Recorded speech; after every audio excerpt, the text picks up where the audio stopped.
Olá, queridos, tudo bem? Bem-vindos aí a mais um dia do nosso estudo do livro de Gênesis. Hoje nós vamos avançar os capítulos 6 e 7, que vai ser a primeira parte, então, da sessão que fala sobre o dilúvio. Que nós possamos olhar para essa sessão com um olhar atento, um olhar sobre o julgamento que Deus está trazendo aqui para a raça humana nesse período, e é similar ao que ele vai fazer na segunda vinda de Cristo. Não similar no sentido de água, porque nós sabemos, e no final do dilúvio Deus promete, Deus faz uma aliança com Noé de que não inundaria a terra novamente, mas a nível de julgamento, da mesma forma que aquele povo foi julgado pela sua impiedade, pela sua injustiça, e Noé foi salvo por andar com Deus. No dia que Jesus voltar para julgar todas essas coisas, os parâmetros vão ser os mesmos. Aqueles que andam com Cristo encontrarão a salvação, mas aqueles que caminham pela maldade, pela perversidade, serão condenados e extinguidos da presença de Deus, como esse povo aqui foi. Então que a gente possa aprender um pouquinho com essa passagem, que isso traga raízes no nosso coração, para que isso impacte a nossa vida e a gente busque cada vez mais viver com Cristo, andar com Deus, e aí por intermédio disso nós sermos justos, encontrarmos a justiça e a salvação que Ele garante para aqueles que Ele escolheu. Mas antes de tudo vamos orar, pedir a orientação de Deus nesse momento, para que a gente encontre nas suas palavras um coração receptivo nosso aqui para receber tudo isso e conformar a nossa imagem conforme nosso Senhor Jesus Cristo. Papai, obrigado por mais essa semana que o Senhor nos dá, o Senhor que permite que estejamos aqui, o Senhor nos incentiva a estarmos aqui e somos gratos porque reconhecemos a sua mão nisso. Também te agradecemos por todo o entendimento, pelo quebrantamento, pela humildade, pela submissão que o Senhor vem galgando em nossos corações, para que possamos cada vez mais andarmos com o Senhor e cada vez mais parecermos com o nosso Senhor Jesus Cristo. Muito obrigado, porque um dia o Senhor nos escolheu e o Senhor já nos deu o nosso maior presente, que é Jesus Cristo, por onde hoje nós temos a salvação, tanto a salvação final que vai vir naquele dia que o Senhor julgar todas as coisas, mas essa salvação diária do pecado, da escravidão do mundo. O Senhor salva-nos todos os dias, durante a nossa caminhada, desses enganos, dessa escravidão que infelizmente aquele que não conhece o Senhor vive. Também te pedimos agora que o Senhor abra os nossos ouvidos, o nosso coração, a nossa mente, o nosso entendimento para entendermos a sua palavra e por meio desse entendimento produzir mudança, produzir a santidade que o Senhor também vem nos dirigindo. Que nós possamos cada vez mais buscar o Senhor, cada vez mais parecer com nosso Senhor Jesus Cristo e possamos cumprir tudo que o Senhor nos tem designado para a honra e glória do Teu nome. Consagramos esse momento nas Tuas mãos e te agradecemos em nome do nosso Senhor Jesus Cristo. Amém. Então, gente, só fazendo uma breve recapitulação de tudo que a gente viu até agora. Começamos então na criação, capítulo 1 e 2 de Gênesis. Vimos um pouquinho de como era o lugar que Deus plantou o homem, na região e no jardim do Éden. Lembrando que existia uma região chamada Éden e dentro dessa região existia um jardim. Capítulo 3, percebemos o dia mais fatídico da raça humana, quando infelizmente Adão e Eva caem. E com isso contaminam toda a sua descendência agora com a raiz do pecado. E nós, antes de termos a filiação com Deus, passamos então a ser descendentes de Satanás. E aí, no capítulo 3, Deus já pronuncia isso, que existiria uma descendência, que seria essa descendência da serpente, que ela contenderia com o descendente, mas que nós também abrangemos com toda a sua descendência. Eles se contenderiam, mas que no final, o descendente da mulher, que era o descendente de Deus, venceria a serpente. E no capítulo 4 e no capítulo 5, nós começamos a perceber essa bifurcação, essa divisão das duas descendências. Então, no capítulo 4, a gente percebe a descendência de Satanás, são os descendentes de Caim, e todas as consequências negativas que a maldade, que a perversidade que eles faziam trouxeram para as famílias, para as vidas deles. E no capítulo 5 nós vemos a descendência de Sete, que é a descendência escolhida por Deus para que a semente santa, os escolhidos, para que por meio desses escolhidos a descendência, esse descendente da mulher viesse, sendo preservado. Então nós vemos lá em todos os seus descendentes até chegar em Noé. Tendo dois destaques que eu penso ser fantásticos, que é o destaque de Enoque e o destaque de Davi, onde a gente encontra nas escrituras dizendo que eles andavam com Deus. Então, inclusive no final do capítulo 5, a gente até conversou sobre uma possível restauração do culto, ou então até uma fortificação do que eles já cultuavam, né? Esse avivamento dessa geração que fala então dos descendentes de Sete. Nós vamos falar hoje, e aqui vai ter já logo no começo, sobre essa questão dos filhos de Deus e das filhas dos homens. Então eu gostaria que a gente trouxesse tudo isso que a gente já aprendeu no capítulo 4 e no capítulo 5 dessas duas descendências, para que o nosso entendimento fique mais claro sobre isso. Mas então, começando aqui numa primeira porção do capítulo 6, nós vamos dos versos 1 a 8, e nós vamos perceber um pouco dessa divisão já, né? Então vamos lá, Gênesis 6, começando pelo verso 1. Quando os homens começaram a multiplicar-se na terra e lhes nasceram filhas, os filhos de Deus viram que as filhas dos homens eram bonitas e escolheram para si aquelas que mais lhes agradaram.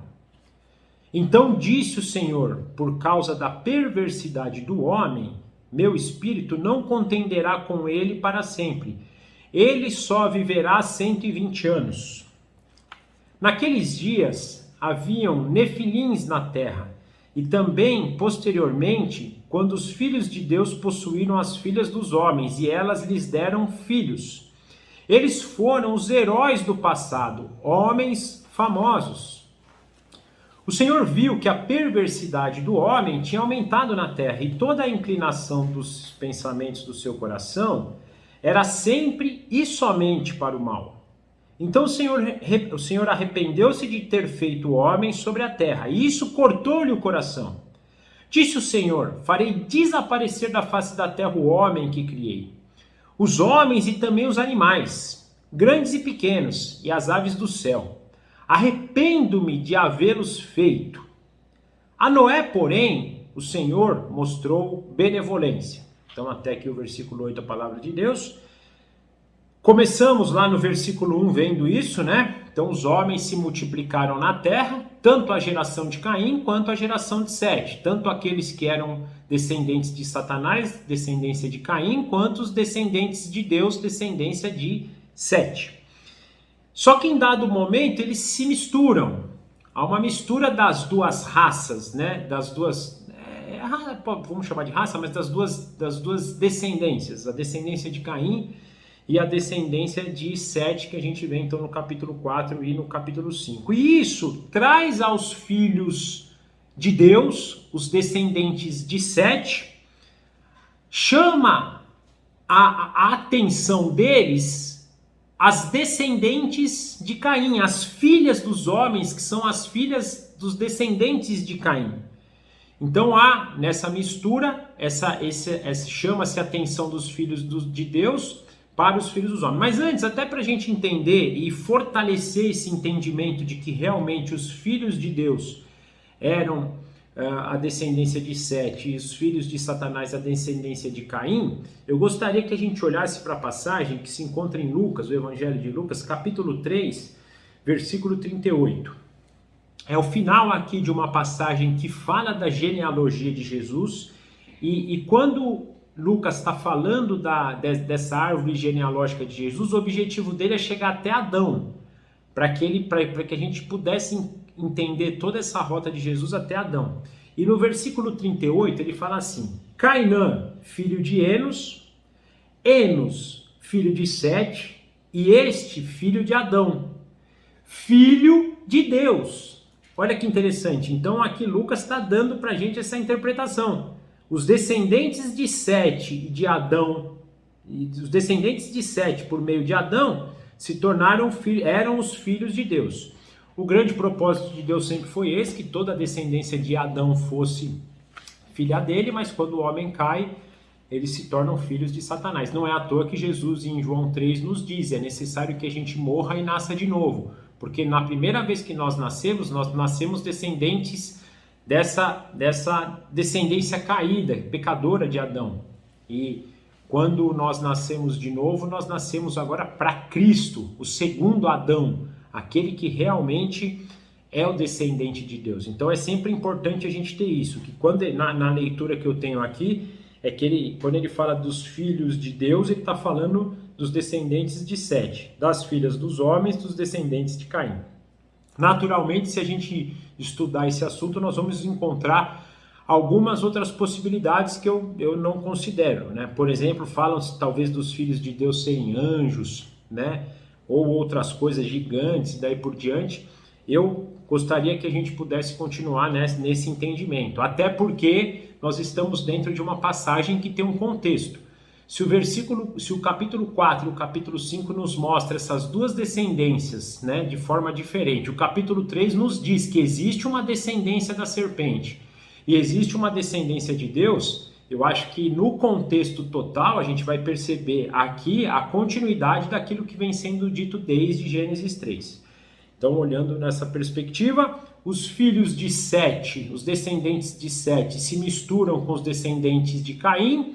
Eles olham para as filhas, para os descendentes de Caim, se agradam delas e tomam para si elas, aquelas que mais agradaram a ele. E aqui nós vemos algo complicado, gente, que é a mesma atitude de Eva. Lembra? Quando Eva peca, ele viu da fruta, viu que era agradável e possuiu. Mesma coisa. Os homens viram as mulheres, consideraram elas bonitas e agradáveis e as possuíram. É o mesmo padrão de pecado. E no final dessa passagem eu vou fazer uma aplicação disso, porque isso hoje é uma das coisas que mais matam a gente. É a gente cobiçar com os olhos e dali para frente deixar que isso tome vazão. E isso é uma coisa importante, por quê? Porque quando a gente vai nessa questão de olhar e achar que algo é agradável, a gente acaba tendo como parâmetro o que é exterior e a gente esquece de ver o que é interior. Então eles olham para essas mulheres filhas de Caim, eram mulheres caídas, provavelmente até por terem, né, eles já estarem no caminho de perversidade. Pode ser que essas moças aqui elas se vestiam já de forma provocativa, de forma sensual, e até por isso poderia estar chamando a atenção de Deus, mas dos filhos de Deus. Mas o mais importante é que não eram mulheres piedosas. E eles tinham como descendência e como pregação para eles, como ensino, como discipulado, a piedade. Então eles esquecem as mulheres piedosas, descendentes de Sete, e vão para as mulheres bonitas. Ou seja, passa-se a ter um padrão externo, esquecendo daquilo que é interior. Então aquela mulher que era, em vez dele olhar para a mulher e procurar aquela mulher auxiliadora, perfeita que Deus criou para ele, não. Ele foi naquela mulher que agradava aos seus olhos. E essa é a tendência nossa. Infelizmente a gente ainda é preso muito à visão, àquilo que a gente olha, e a gente tem que tomar cuidado para não cair no mesmo erro que eles aqui, né? E aí Deus, então, com isso, ele entende a perversidade do homem.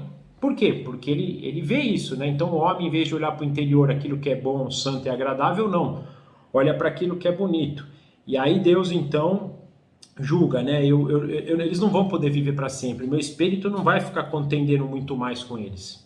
E aqui tem um ponto importante. Vou confessar para vocês que até hoje eu tinha uma visão errada, até quando eu comecei a fazer esse estudo, uma visão errada do que era assim: ele só viverá 120 anos. Então o versículo 3 diz, né? Então diz o Senhor: por causa da perversidade do homem, meu espírito não contenderá com ele para sempre, ele só viverá 120 anos. Durante muito tempo eu entendi que Deus estava falando, para ele não ter uma guerra muito grande, para o espírito dele não contender com a gente muito tempo, a gente não passa dos 120 anos.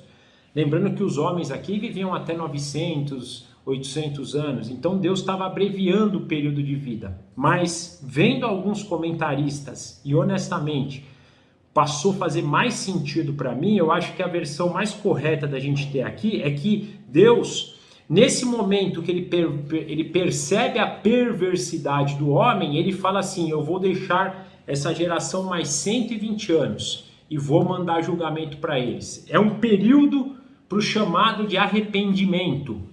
A gente vai ver que Noé demorou aproximadamente 100 anos para construir a arca. Então, penso que isso está ligado, esses 120 anos está ligado a isso. E aí, uma das explicações que eu vi para isso, para esse contexto, a gente encontra lá no primeiro livro de Pedro, capítulo 3, 18 a 21. Essa passagem nos diz assim: pois também Cristo sofreu pelos pecados uma vez por todas, o justo pelo injusto, para conduzir-nos a Deus. Ele foi morto no corpo, mas vivificado pelo Espírito, no qual também foi e pregou aos espíritos em prisão, que há muito tempo desobedeceram, quando Deus esperava pacientemente nos dias de Noé, enquanto a arca era construída. Nela, apenas algumas pessoas, a saber, 8, foram salvas por meio da água. E isso é representado pelo batismo, que agora também salva vocês. Não a remoção da sujeira do corpo, mas o compromisso de uma boa consciência diante de Deus, por meio da ressurreição de Cristo. A aplicação dessa passagem é diferente, é outra coisa, mas aqui a gente pode ver uma coisa: Deus suportou durante muito tempo a perversidade dos homens. E aí, essa associação desse tempo estar com esse 20 anos, entendo que faz... dá sentido, né? Até porque, uma outra coisa importante, a gente fala, mas aqui, vamos imaginar aquela outra linha, de que o homem viverá até 120 anos. Quando eles saem da arca, que são gerações depois dessa, a gente vê o homem ainda vivendo, né? 400, 500 anos, 190 anos, né? O próprio Abraão viveu mais do que 120 anos. Então, quando eu li esse estudo, fez sentido para mim, que Deus estava falando aqui, eu entendi a perversidade do homem, que está se misturando com as mulheres dos filhos de Satanás, né, dos filhos de Caim, e a perversidade veio no coração deles. Eu vou ter que prorrogar esse tempo. Deus já está dando aqui a indicação do juízo, né? Um outro ponto importante, no capítulo 4, aí ele faz um parênteses aqui e ele fala, né, que haviam nefilins na terra, que as pessoas aqui dizem que são os gigantes. Mas eu também vi um estudo que eu achei que faz sentido também, que essa palavra na língua original, ela pode significar gigante, mas ela pode significar também homens poderosos. Homens gigantes não no sentido de grandes de tamanho, mas grandes em poder, em glória, em serem famosos, né? Mais ou menos quando a gente fala assim, poxa, um jogador de futebol, aquele cara foi um monstro, aquele cara foi um gigante. É nessa dimensão. Então, por exemplo, o Ronaldo Fenômeno foi um gigante, mas na verdade, se olha, ele tem 1,80m, 1,70m. Não é que ele foi um gigante de ter 3 metros de altura, como existia naquela época, mas no sentido de ser um cara com nome conhecido, ser famoso, ter tido sucesso, fama.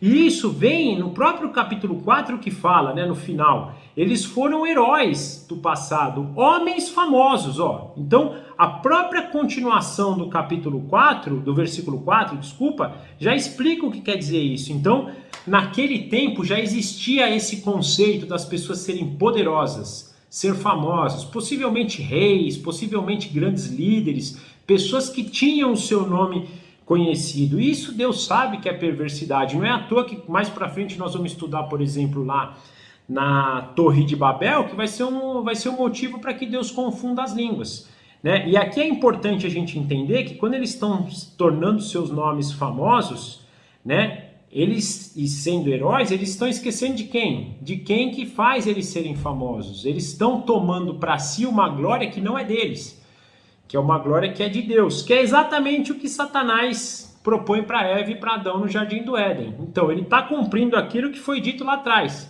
para que eles pudessem ser iguais a Deus, famosos, poderosos, da mesma forma, né? Então, E é interessante que no versículo 5 Deus reforça isso dizendo, né, Deus viu a perversidade, como isso tinha se aumentado na terra, e que a inclinação e os pensamentos do coração do homem era sempre para o mal. Aí, indiferente aqui de ser descendente de Deus, descendente de Sete, ou descendente de Satanás, os descendentes de Caim, ele viu que toda a raça humana se perverteu. Ele vai dizer, inclusive, isso mais para frente. E tendo, então, visto essa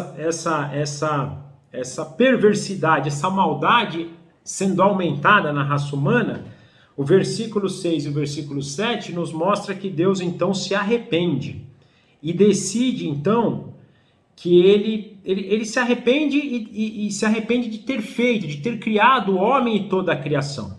Agora, aqui cabe para a gente um dado interessante, porque esse arrependimento de Deus é diferente do nosso arrependimento. Deus não se arrepende até porque Deus não é homem.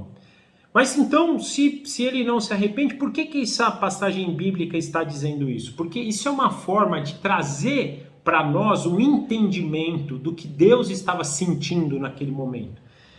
Imagina o seguinte, eu fiz algo aqui, né, que ele tinha um propósito e foi um propósito diferente, né? Então eu não gostei, aquilo me gerou tristeza, né? Era para gerar um resultado, gerou outro, eu fiquei assim triste com aquilo, então penso, poxa, não deveria ter feito aquilo.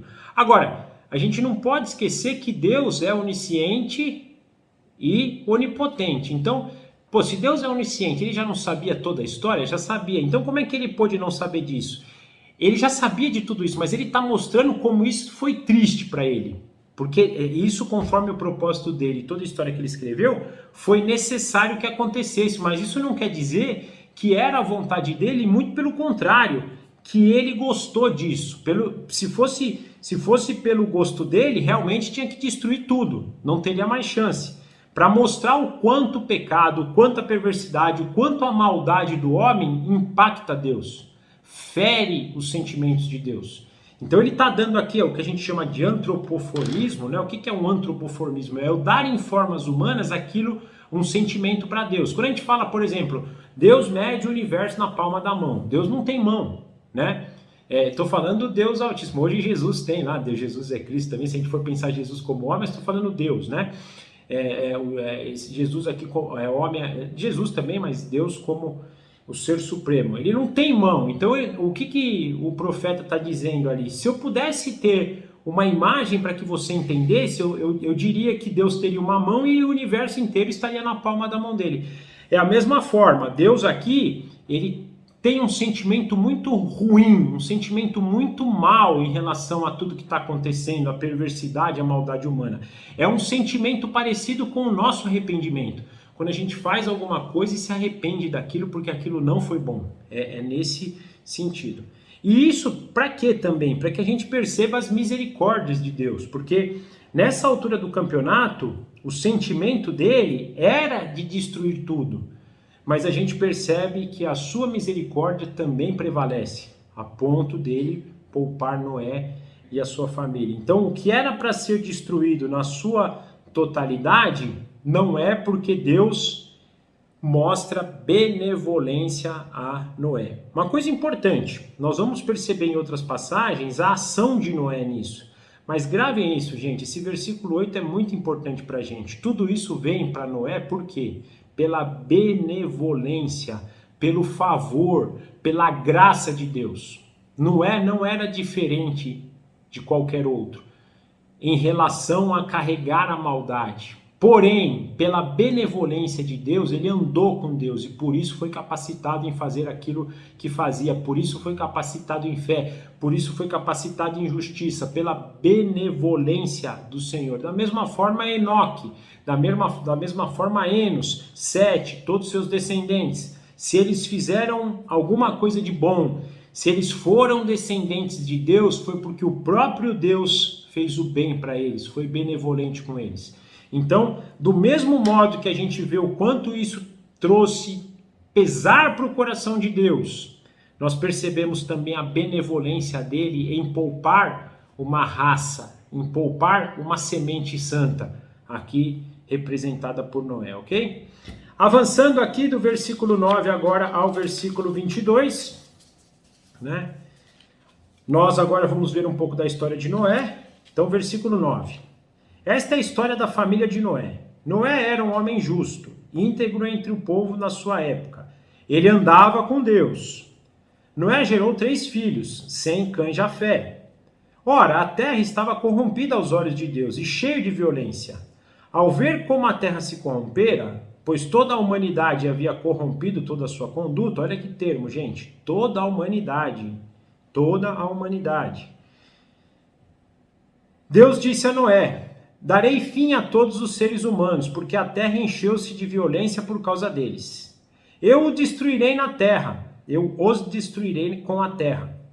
Você, porém, fará uma arca de madeira de ciprestre, dividirá em compartimentos e revestir-a de piche por dentro e por fora.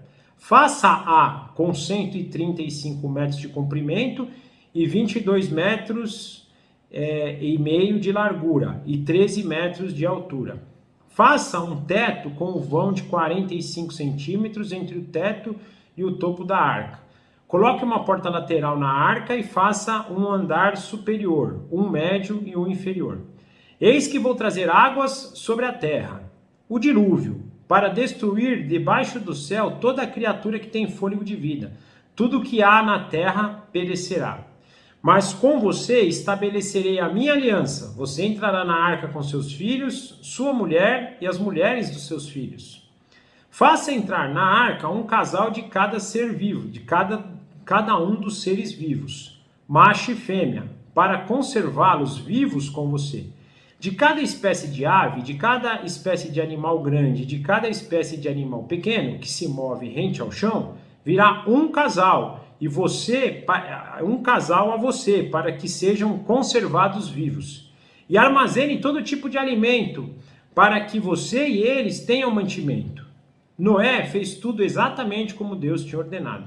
Então, nós percebemos aqui que em meio a toda essa corrupção, toda essa perversidade, no capítulo 9, Deus encontra Noé, né, na história, e tem em Noé um homem justo, mas ele não desvincula que essa justiça vem por ele andar com Deus.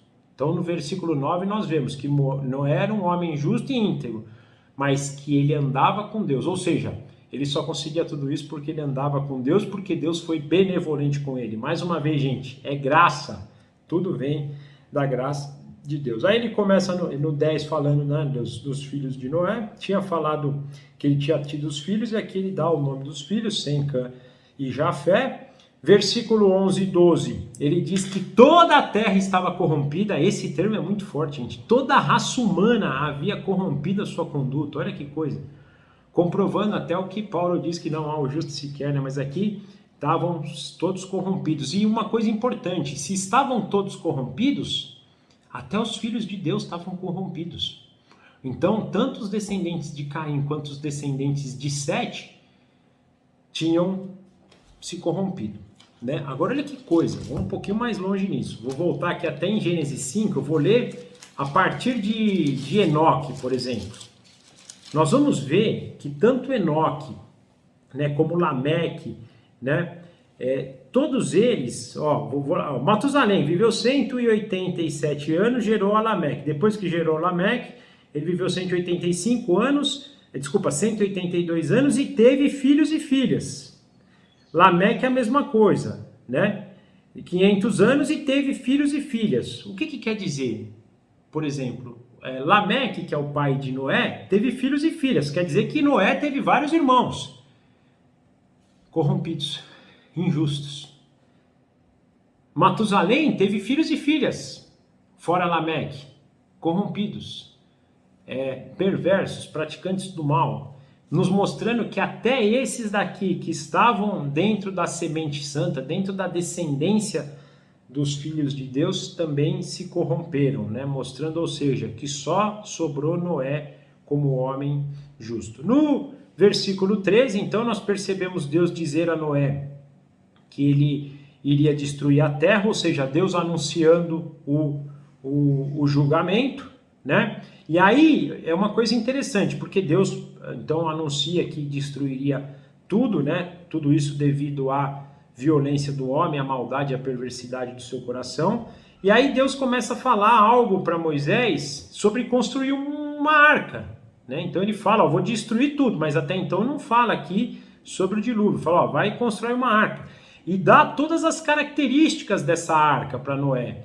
Então é interessante, até num vídeo que eu vi, numa passagem que eu estava assistindo do Nicodemos falar sobre isso, ele até fala que Moisés, a mesma característica de construção da arca foi como a mãe de Moisés construiu o cesto para ele. Característica que eu digo não de tamanho, mas do material que foi usado, do betume, né? Então Noé Moisés aqui narrando esse fato tem até entendimento disso. Mas é interessante como Deus cuida de todos os detalhes, dos tamanhos, dos compartimentos, né? Então ele dá toda a característica de como deveria ser a arca. E, gente, até ali, dando uma característica de algo que Noé nem sabia para que seria, né? E aí, uma coisa importante para a gente, só para que vocês tenham um entendimento um pouquinho do tamanho dela, né? Ele fala aqui, né? No versículo 15, 135 metros de comprimento, 22 metros e meio de largura e 3 de altura. Para a gente ter uma dimensão disso, é um campo de futebol, né, um campo normal de futebol no seu comprimento, como se fosse mais ou menos metade desse campo de futebol de largura e mais ou menos uma casa de 5 andares de altura, só para vocês terem como dimensão do tamanho que era essa arca. Era uma arca muito grande, até para caber os animais aí que Deus tinha designado para Moisés levar. E ele diz então no 17, sim, né? O porquê disso? Porque ele iria trazer águas que seriam águas de juízo, que destruiriam tudo que tem fôlego. Ou seja, Deus anunciando para o seu escolhido que mandaria então um julgamento, um julgamento, né? Onde teria a consequência que todos aqueles que têm fôlego de vida que não estivessem na arca seriam destruídos. E aí ele apresenta que ele teria uma aliança com Noé e com a sua família. Então, apesar de mandar justiça, mandar o julgamento, Deus preserva aqui os seus escolhidos e aquele que ele provê a salvação. Uma indicação, e nós vamos falar aqui no final dessa passagem, sobre aquilo que ele faz conosco isso. Ele continua no versículo 21 pedindo então para que Noé levasse mantimentos, ou seja, Deus já preparando eles também para tudo que viria. Era um tempo que eles iam ficar aí dentro da arca, ele ainda não sabia quanto tempo, mas Deus já orienta eles para que eles levassem, né, o que era necessário para eles ficarem um bom tempo lá na arca. E isso é importante, que nos mostra o cuidado de Deus com a gente, mesmo diante de julgamento, mesmo diante da sentença final. Deus preserva os seus escolhidos, Ele salva, Ele dá aquilo que eles necessitam naquele momento. Isso nos mostra que Ele não nos vai deixar desamparados. Se nós tivermos que passar pela tribulação, Deus vai nos sustentar. Eu falo da tribulação que tem linhas que dizem que vão passar e tem que dizem que não. Eu creio que a gente vai passar, tá? Eu sei que é polêmico, mas o mais importante disso, passando ou não passando, Deus supre os seus escolhidos. Ele avisa, ele dá orientações do que se deve ser feito. É o que ele fez aqui, falando da arca, do tamanho dela, dos mantimentos que ele deveria levar, vai falar dos animais que ele tem que levar. Então Deus cuida de todos esses preparativos. Mas tem um dado importante, porque nós vemos aqui que Noé é obediente. Noé, pela fé, ele obedece. E isso é importante pra gente, porque imagina chegar para um pessoal nessa época aqui e falar, cara, constrói um barco aí de 100 metros de altura, isso aqui devia ser algo colossal para eles. E precisava de muita fé, e Noé mostra essa fé. É legal, se a gente olhar, por exemplo, em Hebreus, capítulo 11, versículo 7, a gente entende essa questão de Noé e da fé.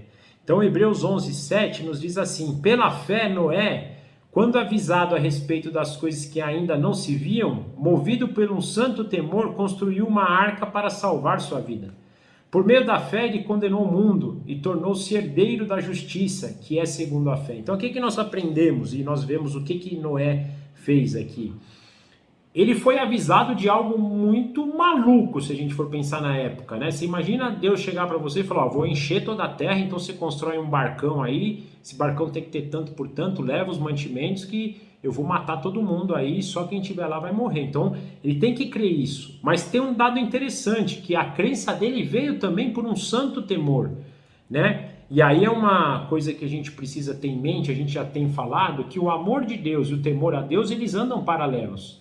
A gente nunca pode esquecer disso. Nós precisamos ter um santo temor de que um dia Jesus vai vir, vai sentar no seu trono branco e vai julgar toda a raça humana.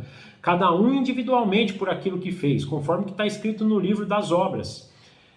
Lembrando que se a gente for querer a salvação por isso, todos nós somos condenados. Mas de qualquer maneira, indiferente disso, nós temos que ter consciência que nós vamos se apresentar diante deles. E aqueles pecados não confessados, não em relação à salvação, porque nós não somos salvos por isso, mas nós não teremos o galardão das boas obras se não as praticarmos. Então, tem a recompensa que vai ser dada sobre isso, e a gente tem que ter isso. Como eu penso também que as nossas obras não confessadas vão ser abertas aquele dia. De novo, nós não estamos falando de salvação, porque a salvação vem diante da fé em Cristo, que por mais que todas as nossas más obras forem apresentadas, a gente crê verdadeiramente em Cristo, Cristo vai falar, eu justifiquei ele.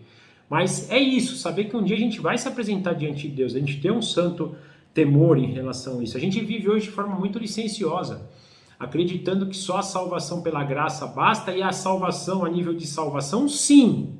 Porém, nós nos apresentaremos diante de Cristo. Eu acho que isso eu tenho em mente, eu acho que a gente tem que ter isso sempre, né? Agora, tem uma coisa importante. Quando a gente confessa os nossos pecados e a gente se arrepende deles diante de Deus, isso ele já apagou, aí não tem problema, né? E olha que coisa interessante, por meio dessa fé ele condenou o mundo, né? Ele, por ser um justo numa geração pecaminosa, só ele foi salvo, condenando ainda mais aquelas almas, porque Deus está mostrando, tá vendo? Aquele cara que andou comigo foi salvo, e por isso vocês são condenados, não tem desculpa para vocês, isso é importante, né? E por isso ele se torna um herdeiro, né, um herdeiro da justiça, segundo a sua fé. Então ele é um exemplo de como vai ser a justiça, de que quando andamos com Deus, nos tornamos justos. Por isso Deus olha para nós e envia a provisão, a salvação, que para Noé era a arca, que para nós é Jesus Cristo. Isso é importante. Avançando no capítulo 7 agora, versículo 1 a 6. Então o Senhor disse a Noé, entre na arca você e a sua família, e toda a sua família, porque você é o único justo que encontrei nessa geração. Leve com você 7 casais de cada espécie de animal puro, macho e fêmea, e um casal de cada espécie de animal impuro, macho e fêmea. E leve também 7 casais de aves de cada espécie, macho e fêmea, a fim de preservá-los em toda a terra. Daqui a 7 dias farei chover sobre a terra 40 dias e 40 noites, e farei desaparecer da face da terra todos os seres vivos que fiz. E Noé fez tudo o que o Senhor lhe havia ordenado. Então Deus aqui agora, até que a palavra de Deus, e Deus agora fala para Noé, mais uma vez da arca, né, trazendo para ele, para que eles pudessem entrar na arca. Aqui nós estamos agora num período de 7 dias antes, né, do dilúvio. Deus agora vai para as orientações, penso aqui as orientações finais. Então ele deu aquela primeira orientação 100 anos antes, mais ou menos.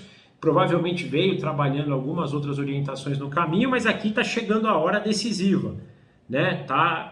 Vai acontecer. Então Deus faz os preparativos, fala mais uma vez então para que eles pudessem entrar na arca, que seria o meio da salvação deles. Então a provisão de Deus para que a família de Noé e Noé fossem salvos. Tudo isso por quê? Porque Noé era uma pessoa justa. Mais uma vez, justo porque andava com Deus. O único justo naquela geração. Olha que coisa interessante. Aí Deus, no versículo 2 e 3, fala para ele agora, você leva 7 casais de animais puros e um casal de animais impuros. Aqui é um dado importante para a gente, que se a gente olhar no capítulo 6, versículo 19, no capítulo 8, versículo 20, a gente vai perceber o quê? Que Deus fala para que ele levasse apenas um animal de cada espécie. E aqui ele fala que para levar 7 dos puros. E no capítulo 8, versículo 20, a gente vai perceber algo interessante para nos dar entendimento disso, né? Por que lá no capítulo 6 ele falou um animal de cada espécie? Aqui no capítulo 7, versículos 2 e 3, ele fala 7 dos limpos e puros e 1 dos impuros, e no versículo 16 do capítulo 7 também, ele vai falar novamente um animal de cada espécie. Porque no capítulo 6 e no capítulo 7, 16, quando ele fala um animal de cada espécie, ele está falando a nível de preservação de vida. Aqui ele está dando uma orientação, eu considero isso, que ele está dando uma orientação aqui sobre os animais puros e impuros que seriam usados também para o sacrifício e para a alimentação deles, né? Nós vamos perceber isso no capítulo 8, 20, quando ele chega na terra seca, ele sacrifica animais.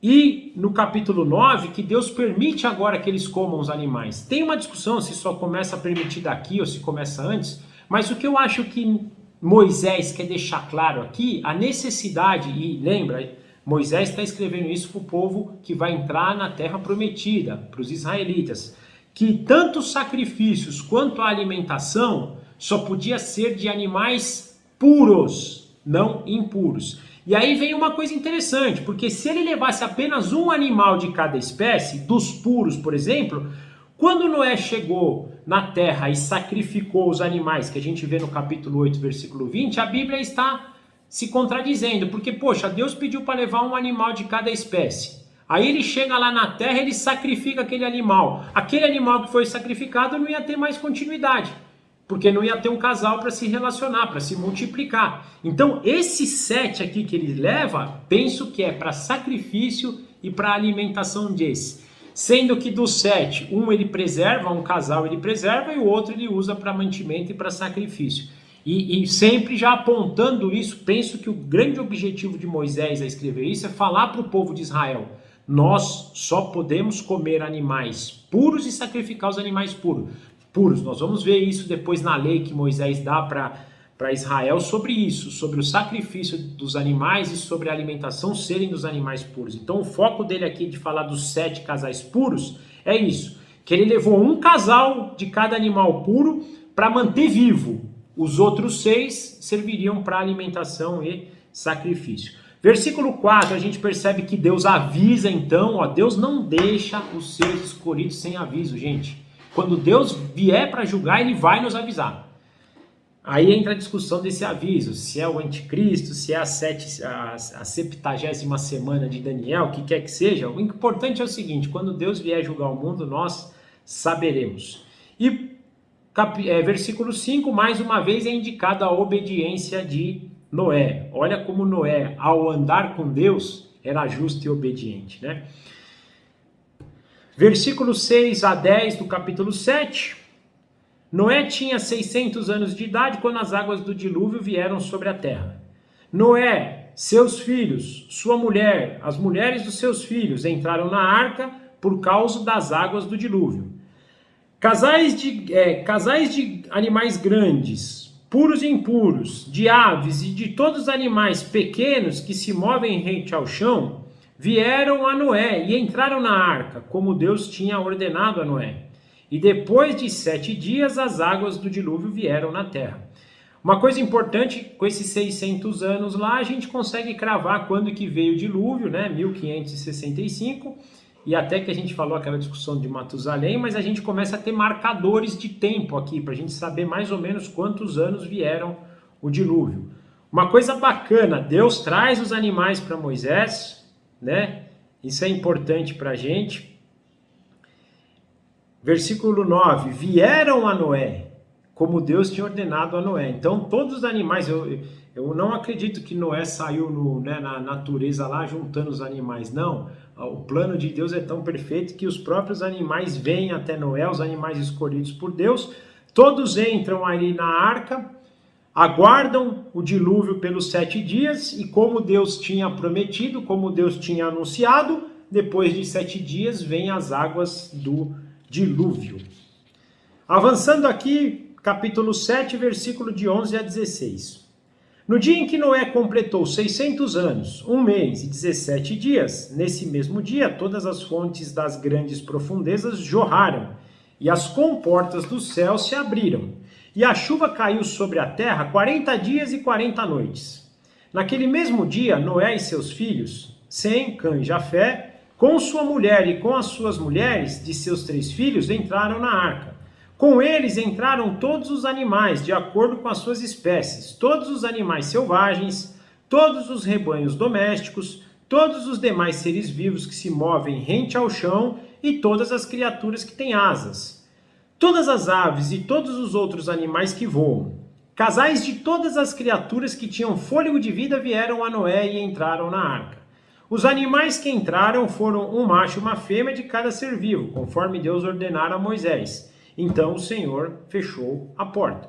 Então aqui nós percebemos que começa então o dilúvio, 40 dias, 40 noites, tanto das profundezas da terra quanto das comportas do céu. Ou seja, Deus inunda a terra a ponto que a água avança até os maiores, as maiores alturas. Nós vamos ver ali na próxima passagem, acima dos montes, né? De modo que todo o ser vivo, todo aquele que tem fôlego de vida, que não estivesse na água, fosse condenado, fosse extinto. Choveu então esses 40 dias e todos os escolhidos entraram na arca. E um detalhe maravilhoso, que o próprio Deus fechou as portas da arca. Que lindo! Deus traz os animais, Deus avisa Noé, Deus prediz a data, Deus faz com que eles entrem, Deus fecha a porta. Gente, é Deus. Mais uma vez, se Deus é por nós, quem será contra nós? Temos que ter sempre isso em mente. E a passagem do capítulo 7, versículo 17 a 24. 40 dias durou o dilúvio e as águas aumentaram e elevaram a arca acima da terra. As águas prevaleceram, aumentando muito sobre a terra, e a arca flutuava na superfície das águas. As águas dominavam cada vez mais a terra, e foram cobertas todas as altas montanhas debaixo do céu.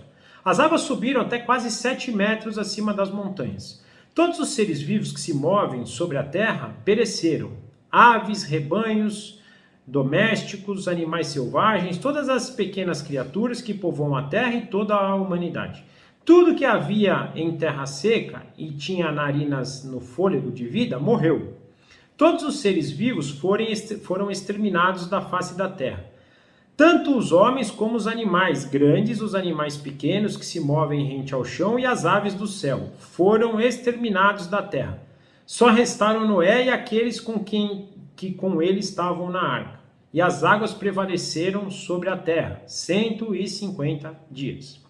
Gente, uma coisa interessante, né? Se a gente pensar que a água subiu, fala aqui 7 metros acima das montanhas. Vamos pensar uma coisa interessante. Eu não sei se o Monte Everest existe até lá, naquele tempo, mas o Monte Everest tem 8.848 metros, se não me engano, né? Naturalmente, se a água subiu mais alto que isso, 7 metros acima desse pico, nós estamos falando então de 8.855 metros.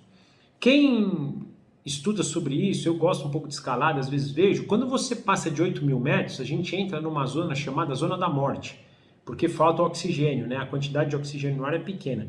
Eu fico imaginando aqui, né, a grandeza da obra de Deus. Primeiro, até por essa altitude, né? Por exemplo, os helicópteros, eles não conseguem chegar naquela altitude por causa desse ar rarefeito.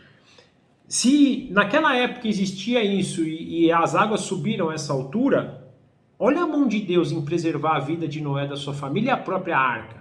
Imagina a voracidade dessa água. A gente vê aí às vezes quando a natureza traz algo aí como um tsunami, como alguma coisa assim, o estrago que faz, né? Imagina isso aqui, a arca ser preservada, eles terem o oxigênio necessário para viver, para ser preservados. Eu queria que quando a gente pensasse nessa questão da arca, a gente pudesse ter a dimensão da obra milagrosa que foi feita aqui. Do poder de Deus em agir, em preservar aqui os seus escolhidos. Foi algo muito grandioso. Às vezes a gente só lê a arca de forma assim, simplória, sem entender, mas nós temos que trazer esse entendimento. A arca permaneceu ilesa durante, nós vamos ver aí que passa de um ano, gente, é muita coisa. Nós estamos falando aí de 8.000 anos atrás, 9.000 anos atrás, nem sei direito o tempo, mas é muito tempo atrás que a gente não tinha os recursos que nós temos hoje. Talvez com os recursos que nós temos hoje já é difícil, imagina naquela época. Mas tudo isso com a mão de Deus, o poder de Deus, a ação dele na nossa vida, nada disso se torna possível, né?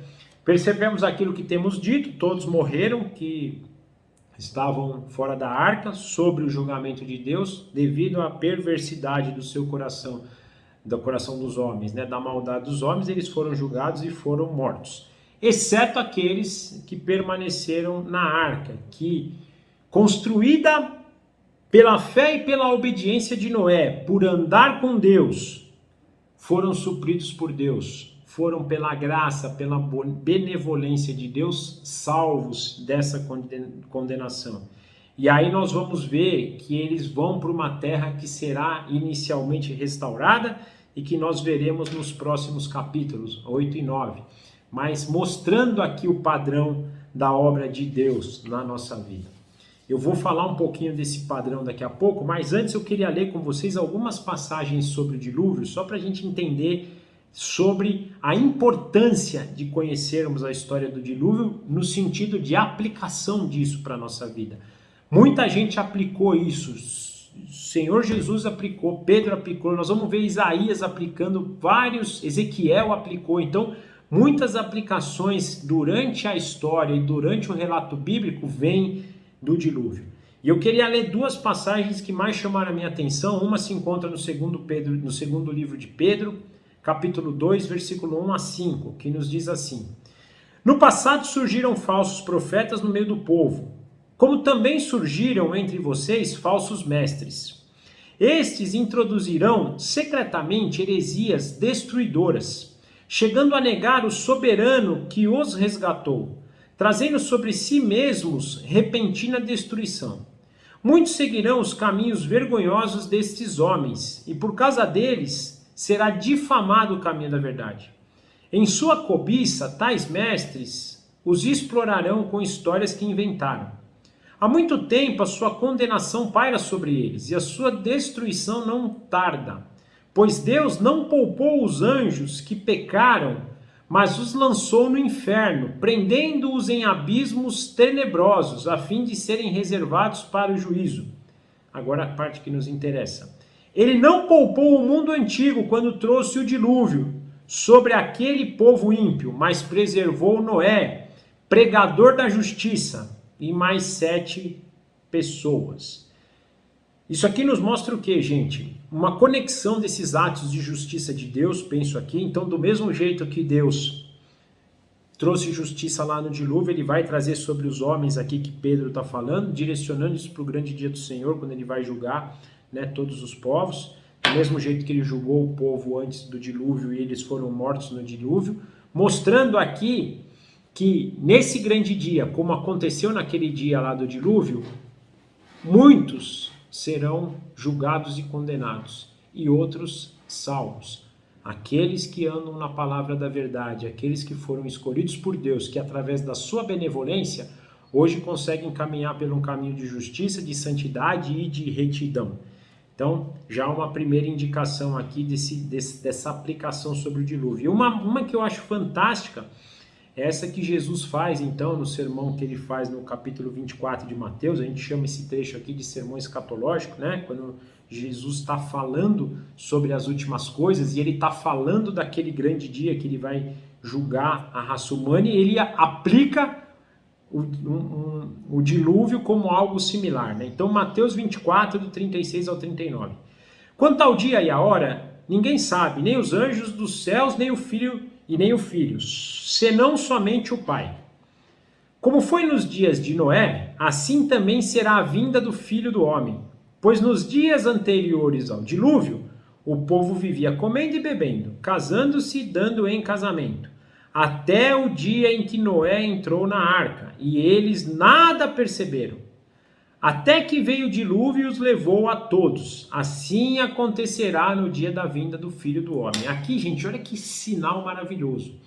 Naquela época do dilúvio, eles eram perversos, maus, eles viviam uma vida conforme os parâmetros daqui da Terra, sem qualquer mentalidade de que aquilo que estava sendo pregado, e nós vimos na passagem anterior que Enoque pregou sobre isso, nós vimos aqui na passagem de 2 Pedro que Noé era um pregador da justiça, ou seja, eles viviam comendo, bebendo, vivendo aí a vida normal, mesmo diante do anúncio de que viria condenação. Mesma coisa que a gente vê hoje, a gente fala para as pessoas, um dia Jesus vai voltar, vai julgar. Quem crê, creu, quem não creu vai morrer eternamente. As pessoas não estão nem aí, pelo contrário.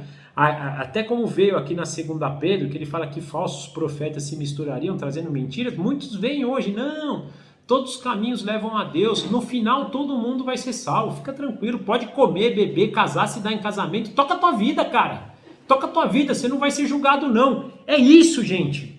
O dilúvio pra gente é um sinal e é uma certeza de que um dia Jesus Cristo vai voltar e vai julgar esse mundo, e não tem jeito, ou a gente anda com ele e se torna justo por andar com ele e crer nele, ou nós vamos ser julgados e nós vamos ser condenados, vamos ser mortos, como aqueles que foram mortos, extintos da face da terra, aqui na época do dilúvio. É a mesma coisa. Por isso que é interessante, a gente deve, às vezes, pôr lá e procurar no Google, talvez, ou na Bíblia mesmo, aonde que tem passagens bíblicas sobre o dilúvio, para a gente ver aplicações, porque Deus um dia julgou aquele povo e condenou, da mesma forma que ele vai julgar e vai condenar quando Jesus voltar a segunda vez. É paralelo, é um sinal, é algo que a gente tem que estar atento, e isso deve impactar a nossa vida, para que a gente viva em santidade. E por isso, para finalizar, eu queria fazer uma aplicação com vocês nessa direção, para a gente perceber uma forma de não andar e uma forma de que nós devemos andar. Nós vimos então na passagem de hoje que primeiro os filhos de Deus, ou seja, aqueles que creem, se misturaram com os povos que não creem. Nós não devemos viver fechados, nós devemos ir para o mundo, nós devemos falar do amor de Cristo para o mundo, mas o que ele está dizendo aqui é de uma mistura íntima, de casamento, de relacionamento, de aliança. Isso não pode, porque a hora que a gente faz isso, a gente vai cair no pecado, a gente vai fazer conforme esse povo fez. Nós vamos se desviar do caminho de Deus. Salomão, o cara mais sábio do mundo, que recebeu a inteligência de Deus, caiu nesse pecado, se embananou inteiro. Honestamente, eu creio que Salomão é salvo, que ele se arrependeu. Mas por causa dele, a nação de Israel até hoje é dividida. Não existem mais 12 tribos, existem só 2 tribos. Por quê? Porque Salomão desobedeceu. Salomão, conforme esse povo aqui, se misturou. E ao se misturar, caiu. Isso aqui está nos mostrando. Porque através dessa mistura, a cobiça dos olhos, a cobiça da carne, a soberba da vida, veio no coração deles. Eles agora não andam mais como filhos de Deus. Eles andam como filhos de Satanás. E vão ser destinados à condenação. Quantos descendentes de Sete não morreram no dilúvio? O dilúvio não foi para os descendentes de Caim apenas. Os descendentes de Sete, a dita igreja da época, os ditos crentes, os ditos que no final do capítulo 5 estão vivendo um avivamento espiritual, morreram porque se misturaram com as filhas dos homens. Repito, nós devemos nos misturar, mas em relacionamentos íntimos nós temos que manter a pureza, porque infelizmente ainda carregamos a semente do pecado. E quando nós carregamos a semente do pecado, se a gente viver em pecado, essa semente vai ganhar força no nosso coração.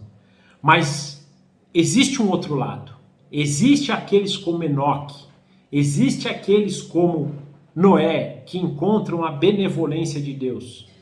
E na benevolência de Deus passam a andar com o Senhor. E aí se tornam justos. Não porque seus atos são justos por eles, mas é que o próprio Deus anda com eles, os dirige, os orienta, como fez com Noé aqui, dá toda o suporte para que ele pudesse cumprir a obra que o próprio Deus tinha designado para ele. Então, a mistura, começa o início do pecado, o coração do homem se torna corrupto, os filhos dos homens começaram a ser heróis, começaram a ser famosos, começaram a ser perversos, maldosos, a soberba da vida aqui, ó. Ou seja, em vez de dar glória para Deus e reconhecer que é Ele que nos dá tudo e nos fortalece e nos torna famosos, que a gente não deve ser famoso, a gente deve glorificar Ele, eles se tornaram, se desviaram. Então lá, mistura, pecado, corrupção, mas Deus ainda chama para o arrependimento. Como deu 120 anos aqui para eles, Deus nos dá uma chance. Ele manda pregadores da justiça, quando mandou Enos naquela época, quando mandou Enoque naquela época, quando mandou Noé naquela época, para pregar a justiça, para chamar o povo do arrependimento, antes da salvação, antes da condenação. No caso daqueles que creem em salvação, no caso dos que não creem em condenação, Deus está sempre chamando o povo para o arrependimento. O grande desejo de Deus não é condenar, é salvar. Mas, infelizmente, as pessoas não querem dar ouvido ao Senhor. E aqui tem um dado paradoxal para a gente. Pô, mas se é a benevolência de Deus, por que você está falando então que as pessoas têm que ouvir? Gente, é um paradoxo que eu confesso que eu ainda não consigo entender, mas eu tenho fé que as duas coisas caminham juntas. Nesse caso aqui, como Noé não entendia nada da arca, penso aqui, ele construiu a arca com fé, nós vivemos na mesma fé, que vem as duas atitudes em conjunto. A benevolência de Deus e a nossa responsabilidade. A gente não pode tirar essas duas coisas juntas. Mas como é que funciona? Não sei. Eu só sei que quando eu leio a Bíblia a gente vê essas duas coisas e eu tenho fé que isso tem que acontecer e caminha junto. Então, devemos estar atentos ao chamado para o arrependimento. Para que, no grande dia, quando vier o juízo e estivermos diante do nosso Mestre, possamos nos encontrar com a salvação e não com a condenação. Por fim, nós vemos mais uma atitude que acontece, que é a preparação. Essa passagem termina dizendo que passam-se 150 dias, 150 e poucos dias, né? 150 dias. Nós vamos ver nas passagens seguintes que são mais dias ainda. Às vezes, mesmo diante daquele julgamento, não é um período curto. Deus ali está fazendo um julgamento que duraria um tempo, e a família de Noé ia ficar esse tempo até que eles pudessem ter a restauração final. Um pouquinho do nosso hoje também, penso, né? Porque hoje nós já fomos encontrados por Cristo, ou quem crê em Cristo já foi encontrado por Ele, mas ainda vive um período aqui sobre as águas do dilúvio, aguardando a restauração final, que vai ser aquela restauração que virá no grande dia que Deus julgar a raça humana e restaurar todas as coisas. Sempre nós vamos ter nesse momento, né? E aqui ele até fala, né? Nós vimos na passagem que a gente viu de Pedro lá, que ele fala, é similar, né? A gente, depois que a gente se batiza aqui, a gente ainda vai passar esse período de preparação até a restauração. Então, é outro dado que eu acho interessante. A gente quer que seja tudo muito rápido, muito, né? Acontece agora, já. Não, tem uma preparação. Esses 8 indivíduos, essas 8 pessoas aqui ficaram 1 ano em tantos meses dentro de uma arca, com a terra inundada. Permaneceram lá confiantes, com fé, de que Deus estava no comando, que Deus estava provendo, que Deus estava restaurando a sorte deles. Que por justiça, por ele só, era de condenação, mas que pela benevolência de Deus encontrou salvação.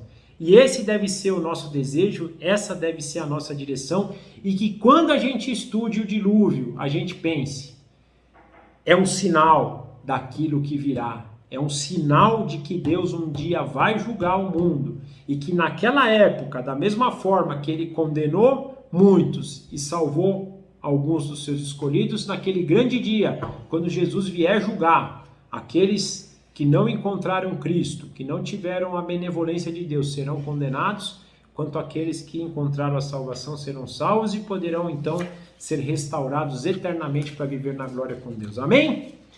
Espero que vocês tenham gostado, que a gente possa meditar sobre isso. Eu saio dessa mensagem aqui engrandecido, porque penso que vieram muitos ensinamentos fantásticos, né? E que vocês possam também ter sempre em mente isso. Amém? Eu vou orar terminando, eu excedi um pouco o tempo, mas era uma passagem que eu acho que tinha que ser feita junto aí para a gente ter um entendimento mais real aí das coisas. Mas espero que vocês tenham gostado e a gente se vê então a semana que vem. Papai, obrigado por mais uma vez o Senhor nos abençoar, nos dirigir, nos dar a sua palavra, que elas encontrem raiz em nosso coração e possam produzir efeito na nossa vida. Que a gente possa ser como Noé, andar com o Senhor, andar na sua justiça e ao sermos encontrados no dia do julgamento, termos a salvação, a sua provisão, conforme o Senhor proveu para Moisés, o Senhor também proveja a nós e nós já sabemos que essa provisão vem por meio de Jesus Cristo.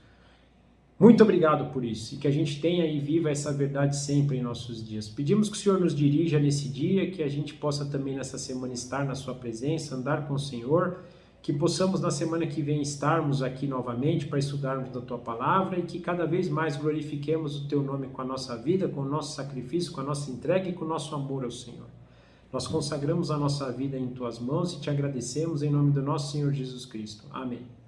Tchau, gente. Obrigado. Até a semana que vem. Forte abraço.